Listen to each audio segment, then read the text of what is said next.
Raghunathan sir, இந்த பட்ஜெட்ல சிறு குறு தொழிற்சாலைகளுக்கு ஊக்குவிக்கும் வகையிலே நிதி சலுகையில் கடன் கொடுப்பதற்கான அறிவிப்புகள் வரப்போகின்ற தகவல் வந்திருக்கிறது. அந்த தகவல் வந்தால் ஒருவேளை உங்களுக்கு மறுமலர்ச்சி காலம் ஏற்பட வாய்ப்பு இருக்கு, தொடக்கமா இருக்கும்னு நினைக்கிறீங்களா?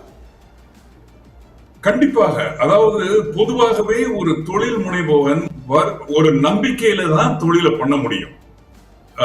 எத்தனை இடர்கள் வந்தாலும் எத்தனை தடங்கல்கள் வந்தாலும் முன்னேறி செல்வதுதான் ஒரு தொழில் முனைபவனுடைய வாழ்நாள்.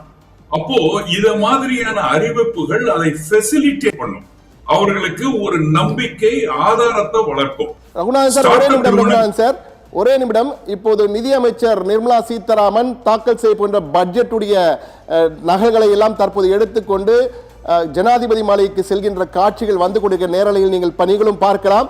தற்போது அந்த அந்த சிவப்பு பெட்டிற்குள் தான் இருக்கிறது, அந்த சிவப்பு அந்த பேக்ல தான் இருக்கு.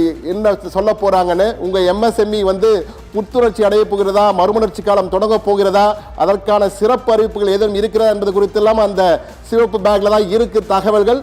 நிச்சயமாக நீங்கள் எதிர்பார்ப்பது போல எம்எஸ்எம்இ என்ற மிகப்பெரிய சிறு குறு நடுத்தர தொழிற்சாலைகள் இந்தியாவினுடைய முதுகெலும்பு. நீங்கள் சொன்னது மிக மிக சரியானது.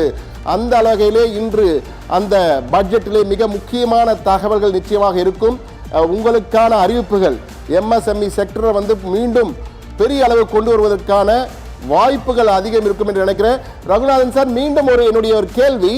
சிறு குறு தொழிற்சாலைகளுக்கு இந்தியாவுக்கே தலைநகரமாக இருப்பது தமிழகம் தான் ஒரு காலத்தில் இருந்தது, தற்போதும் இருந்து கொண்டிருக்கிறது.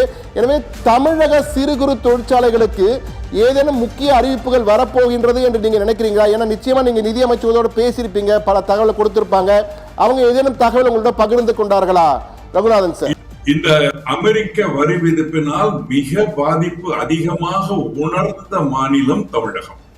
அப்போ இங்கு இருக்கக்கூடிய திருப்பூரை குறிப்பாக சொல்ல வேண்டும் என்றால், திருப்பூரில் இருக்கக்கூடிய ஆயத்த ஆடை மேனுபேக்சரிங்ல இன்றைக்கு குறும் தொழில் ஏற்றுமதியாளர்கள் கிட்டத்தட்ட 3-5 மணி நேரம் தான் ஒரு நாளைக்கு வேலை செய்யக்கூடிய ஒரு சூழ்நிலை. அதற்கு மேல் ஆர்டர் இல்லை. அப்போ ஏதாவது ஒரு திட்டத்தை கொண்டு வந்து ஒரு எமர்ஜென்சி ரிலீஃப் ஃபண்ட் ஒன்றை கிரியேட் பண்ணணும். இத மாதிரி ஒரு எக்ஸ்டர்னல் ஷாக் ஒருத்தருக்கு வரும் பொழுது ஒரு தொழில்துறையினருக்கு ஒரு நிரந்தரமான தீர்வு காண்பதற்கு இத மாதிரியான ஒரு ஃபண்டை இந்த பட்ஜெட்ல கிரியேட் பண்ணணும். அப்படி இல்லைன்னா வருமுன் காக்கவும் தவறிடுவோம், வந்த பின்னும் காப்பதற்கு தவறிவிடுவோம்.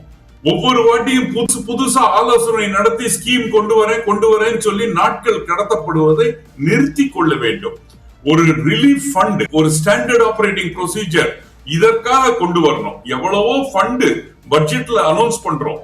அப்போ எமர்ஜென்சி ரிலீஃப் ஃபண்ட்னு ஒன்றை கொண்டு வந்தாக்க யார் யாருக்கெல்லாம் அது பொருந்தும்?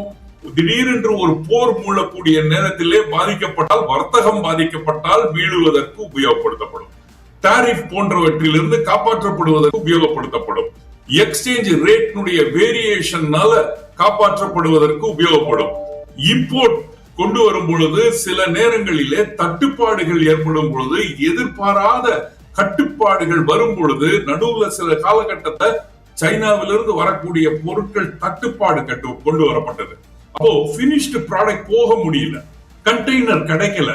அப்போ இத மாதிரியான ஒரு சூழ்நிலை ஃபோர்ஸ் மெஜூர் கிளாஸ் அப்படின்னு கொண்டு வந்து திட்டங்கள் அறிவிக்கப்பட வேண்டும். வங்கிகளுக்கு தனியான ஒரு வங்கி சிறு குறு தொழில்களுக்கு மட்டுமே தொடங்கப்பட வேண்டும். அதாவது 5 கோடி வரை லோன் கேட்பவர்களுக்கு என்று வங்கிகள் தொடங்கப்பட வேண்டும். அந்த வங்கிக்கு உண்டான என்பிஏ நாம் சீரமைக்கப்பட வேண்டும். கார்பரேட்டுக்கும் ஒரே நாம், ஒரு 2 லட்சம் மாதம் டர்ன்ஓவர் பண்றவங்களுக்கும் ஒரே நாம்ஸ் என்று இருப்பது தவறான ஒரு செயல். இன்று இந்தியாவிலே ஒரு 6.8 கோடி சிறு குறு தொழில்கள் இருக்கிறது என்றால் அதிலே 98% குறும் தொழில்கள். இவர்களுக்கு உண்டான மாற்றத்தை கொண்டு வர வேண்டும், வழியை கொண்டு வர வேண்டும், ஏற்றத்தை கொண்டு வர வேண்டும். இப்போ புதுசா நிறைய கம்ப்ளைண்ட்ஸ் கொண்டு வராங்க. லேபர் கோட் அனௌன்ஸ் பண்ணதை பார்த்திருப்பீங்க.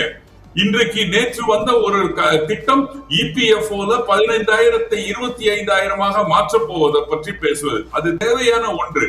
ஆனால் உடனடியாக அதற்கு உண்டான காஸ்ட் அதிகப்படும். இதெல்லாம் எப்படி சமாளிக்க போறாங்கன்றது ஒரு நிவாரணம் இருக்க வேண்டும். நிச்சயமா. அவர்களது அளவுகோல் வேறாக இருக்க வேண்டும். இந்த பட்ஜெட் முழுக்க முழுக்க வேலை வாய்ப்புகளை நோக்கி இருக்க வேண்டும் என்றால் அதை கொடுக்கக்கூடிய தொழில் முனைவோர்களை காப்பாற்றுவதாகத்தான் இருக்க வேண்டும்.